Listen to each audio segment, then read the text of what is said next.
नमस्कार शेतकरी बांधवांनो, अनेक महिन्यांपासून ज्या निर्णयाची वाट पाहिली जात होती, ज्या निर्णयाकडे संपूर्ण महाराष्ट्रातील शेतकऱ्यांचे लक्ष लागले होते, तो ऐतिहासिक निर्णय अखेर शासनाने घेतला आहे. सर्व काही सविस्तर माहिती जाणून घेण्याआधी आपल्या चॅनलला सबस्क्राईब करायला विसरू नका, म्हणजेच तुम्हाला कर्जमाफी आणि इतर योजनांविषयी सविस्तर अपडेट वेळोवेळी मिळत राहील. शेतकरी कर्जमाफी 2026च्या संदर्भातील बहुप्रतीक्षित शासन निर्णय म्हणजे जी आर आता अधिकृतपणे जारी करण्यात आला आहे. आणि या जी आरमध्ये असे अनेक महत्त्वाचे मुद्दे आहेत ज्यामुळे लाखो शेतकऱ्यांना मोठा दिलासा मिळणार आहे. पण थांबा, हा व्हिडिओ शेवटपर्यंत नक्की पहा, कारण अनेक शेतकरी सध्या एकच प्रश्न विचारत आहेत. माझे कर्ज माफ होणार का? 2 लाखापेक्षा जास्त कर्ज असेल तर काय? 50,000 रुपये प्रोत्साहनपर अनुदान कोणाला मिळणार? OTS म्हणजे काय? आधार प्रमाणीकरण आवश्यक आहे का? कोण पात्र आणि कोण अपात्र? या सर्व प्रश्नांची अधिकृत उत्तरं आपण आजच्या व्हिडिओमध्ये पाहणार आहोत. म्हणून व्हिडिओला लाईक करा, चॅनलवरती नवीन असाल तर चॅनलला सबस्क्राईब करून बेल आयकॉन दाबा, कारण पुढील काही दिवसांमध्ये कर्जमाफी संदर्भातील सविस्तर अपडेट सर्वप्रथम इथेच मिळणार आहे. राज्य सरकारचा मोठा निर्णय. मित्रांनो, गेल्या काही वर्षापासून महाराष्ट्रातील शेतकरी अतिवृष्टी, दुष्काळ, अवकाळी पाऊस, गारपीट, उत्पादन खर्चातील वाढ आणि बाजारभावातील अनिश्चितता यामुळे मोठ्या आर्थिक संकटात सापडला. अनेक शेतकऱ्यांनी पिकासाठी घेतलेले कर्ज वेळेवर फेडणे अशक्य झाले. परिणामी हजारो कोटी रुपयांची थकबाकी निर्माण झाली. याच पार्श्वभूमीवर राज्य सरकारने अर्थसंकल्पामध्ये मोठी घोषणा केली होती आणि आता त्या घोषणेची अंमलबजावणी करण्यासाठी अधिकृत शासन निर्णय जारी करण्यात आला आहे. या योजनेचे नाव आहे पुण्यश्लोक अहिल्यादेवी होळकर शेतकरी कर्जमुक्ती योजना 2026.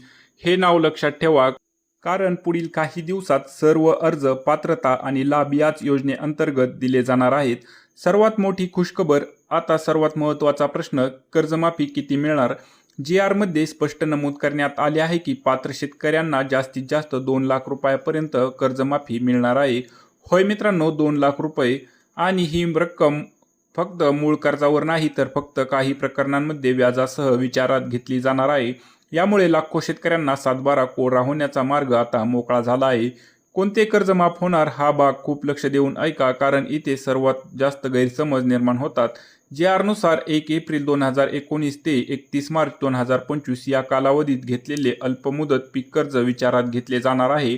म्हणजे जर तुम्ही या कालावधीत पीक कर्ज घेतले असेल आणि ते 30 सप्टेंबर 2025 पर्यंत थकीत असेल, तसेच 31 मार्च 2026 पर्यंत त्याची पूर्ण परतफेड झाली नसेल, तर तुम्ही या योजनेसाठी पात्र ठरू शकता. आता इथे अनेक जण विचारतील, माझी 2 वेगवेगळ्या बँकांमध्ये कर्ज खाते आहेत. तर लक्षात घ्या, एकापेक्षा जास्त बँकांमधील कर्ज देखील एकत्रित भरले जाणार आहेत आणि एकूण रक्कम 2 लाखांच्या मर्यादेत असल्यास लाभ मिळू शकतो. मध्यम मुदत कर्जधारकांसाठी मोठा दिलासा. अनेक शेतकरी पीक कर्जाचे पुनर्गठन करून ते मध्यम मुदतीच्या कर्जात रूपांतरित केले होते. अशा शेतकऱ्यांना नेहमी प्रश्न पडत होता, आम्ही पात्र आहोत का? याचे उत्तर आता होय असे आहे. जी आरनुसार पुनर्गठित किंवा पुनर्गठित कर्जे देखील या योजनेसाठी समाविष्ट करण्यात आली आहेत.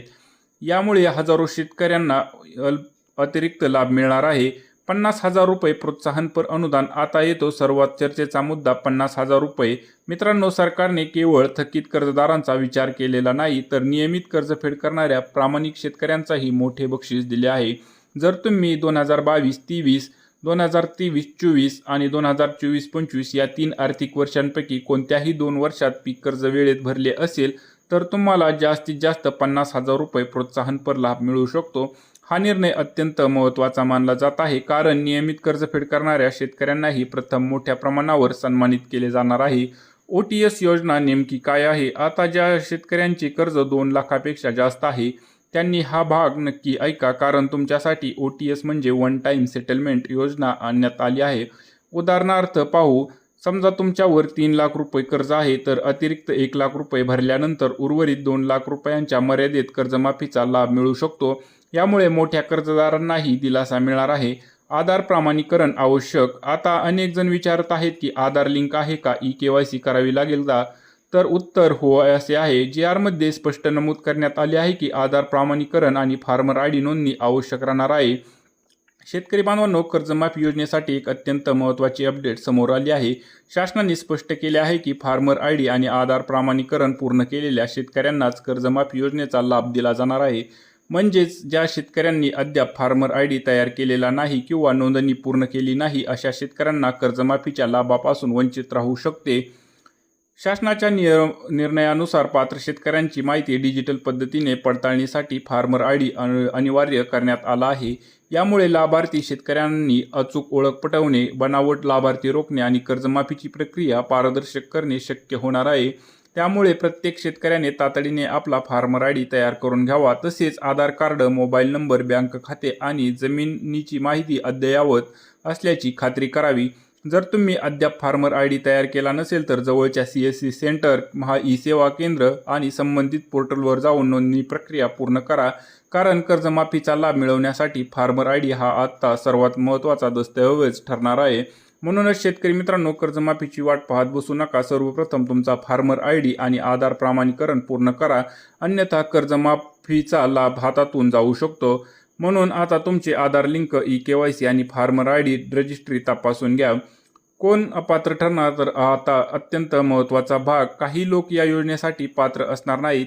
त्यामध्ये लोकसभा सदस्य, राज्यसभा सदस्य, मंत्री, आमदार, उच्च वेतनधारक अधिकारी, 25,000पेक्षा जास्त पेन्शनधारक, काही सहकारी संस्थांचे पदाधिकारी, 4 चाकी वाहने असणारे शेतकरी, ट्रॅक्टर ज्यांच्याकडे आहेत असे शेतकरी सुद्धा यामध्ये अपात्र असण्याची शक्यता आहे. धनदांडगे शेतकरी, आयकर भरणारे शेतकरी यांचा समावेश आहे. म्हणून प्रत्येकाने स्वतःची पात्रता तपासून घ्यावी. शेवटचा महत्त्वाचा संदेश मित्रांनो, ही कर्जमाफी योजना राज्यातील लाखो शेतकऱ्यांसाठी मोठा दिलासा देणारी ठरणार आहे. 2 लाख रुपयापर्यंतची कर्जमाफी, 50,000 रुपये प्रोत्साहनपर अनुदान, OTS सुविधा, मध्यम मुदत कर्जाचा समावेश, आधार प्रमाणीकरण आणि ऑनलाईन अंमलबजावणी या सर्व बाबी लक्षात घेता ही योजना अत्यंत महत्त्वाची ठरत आहे. तुम्हाला वाटते का ही कर्जमाफी पुरेशी आहे का? तुमचे कर्ज किती आहे? तुम्ही 2 लाखाच्या आत आहात का किंवा OTS मध्ये येता का? कमेंट करून नक्की सांगा. व्हिडिओ आवडला असेल तर लाईक करा. शेतकरी मित्रांपर्यंत हा व्हिडिओ शेअर करा आणि अशाच ताज्या अपडेटसाठी आपल्या चॅनलला सबस्क्राईब करायला विसरू नका. जय महाराष्ट्र, जय किसान.